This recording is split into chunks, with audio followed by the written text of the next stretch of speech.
दिव्य स्मृति में आपका स्वागत है, जहां हर कहानी में छुपा है एक दिव्य संदेश। अगर कोई व्यक्ति रात के सन्नाटे में मंदिर की घंटी बजा दे, तो क्या होता है? प्राचीन ग्रंथों में इसके बारे में एक बेहद रहस्यमयी कथा बताई गई है। प्राचीन भारत की परंपराओं में मंदिर केवल पूजा का स्थान नहीं था, बल्कि वो एक ऐसा स्थान माना जाता था जहां देवताओं की दिव्य ऊर्जा निवास करती है। जब भी कोई भक्त मंदिर में प्रवेश करता है, तो सबसे पहले वो मंदिर की घंटी बजाता है। घंटी की मधुर ध्वनि पूरे वातावरण को पवित्र बना देती है। शास्त्रों में कहा गया है कि जब घंटी बजती है तो उसकी ध्वनि से नकारात्मक ऊर्जा दूर हो जाती है और मन भगवान की भक्ति में एकाग्र हो जाता है। लेकिन क्या आपने कभी सोचा है कि रात के समय मंदिर की घंटी बजाने से क्यों मना किया जाता है? ये केवल एक परंपरा नहीं है, इसके पीछे एक गहरा आध्यात्मिक रहस्य छिपा हुआ है। प्राचीन समय में ऋषि मुनियों ने मंदिरों के नियम बहुत सोच समझकर बनाए थे। उन्होंने ये बताया कि दिन और रात की ऊर्जा अलग अलग होती है। दिन का समय देवताओं की पूजा और आराधना के लिए सबसे उत्तम माना गया है। इसी कारण सुबह और शाम मंदिरों में आरती होती है, भजन होते हैं और घंटियां बजाई जाती हैं। लेकिन जब सूर्य अस्त हो जाता है, तब मंदिरों में धीरे धीरे शांति का समय शुरू हो जाता है। कई प्राचीन मंदिरों में रात की अंतिम आरती के बाद मंदिर के दरवाजे बंद कर दिए जाते हैं और घंटी को शांत रखा जाता है। ऐसा क्यों किया जाता है? शास्त्रों के अनुसार रात का समय सूक्ष्म शक्तियों का समय माना जाता है। जब चारों ओर सन्नाटा होता है, तब प्रकृति की अदृश्य शक्तियां अधिक सक्रिय हो जाती हैं।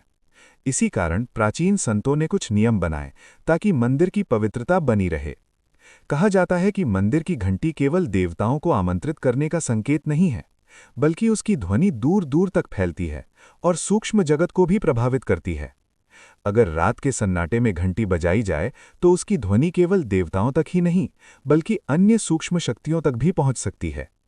इसी कारण कई परंपराओं में कहा गया है कि रात के समय बिना कारण मंदिर की घंटी नहीं बजानी चाहिए। हालांकि कुछ विशेष अवसरों पर, जैसे रात की आरती या विशेष पूजा में, मंदिर के पुजारी घंटी बजाते हैं। लेकिन सामान्य लोगों को रात में मंदिर जाकर घंटी बजाने की परंपरा नहीं रखी गई। इसके पीछे एक वैज्ञानिक कारण भी बताया जाता है। मंदिर की घंटी जिस धातु से बनती है, वो विशेष प्रकार की ध्वनि उत्पन्न करती है।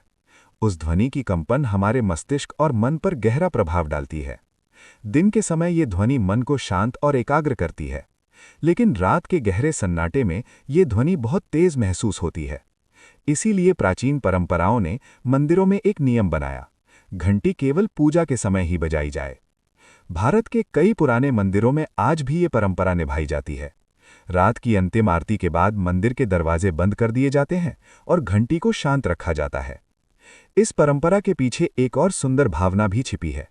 जैसे दिन भर पूजा और आरती के बाद मनुष्य को विश्राम की आवश्यकता होती है, वैसे ही मंदिर में भी रात को शांति का समय माना जाता है। इसलिए कहा जाता है कि रात में मंदिर की शांति को भंग नहीं करना चाहिए।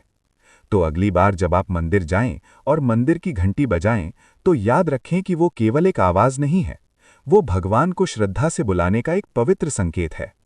और शायद इसी कारण हमारे पूर्वजों ने कहा था, मंदिर की घंटी श्रद्धा से बजाओ, लेकिन रात के सन्नाटे में उसे शांत ही रहने दो। अगर आपको सनातन धर्म की ऐसी ही रहस्यमयी और पौराणिक कथाएं पसंद हैं, तो इस वीडियो को लाइक करें और हमारे चैनल को सब्सक्राइब जरूर करें, क्योंकि यहाँ हम आपको बताते हैं सनातन धर्म के असली रहस्य और शास्त्रों की अद्भुत कथाएं।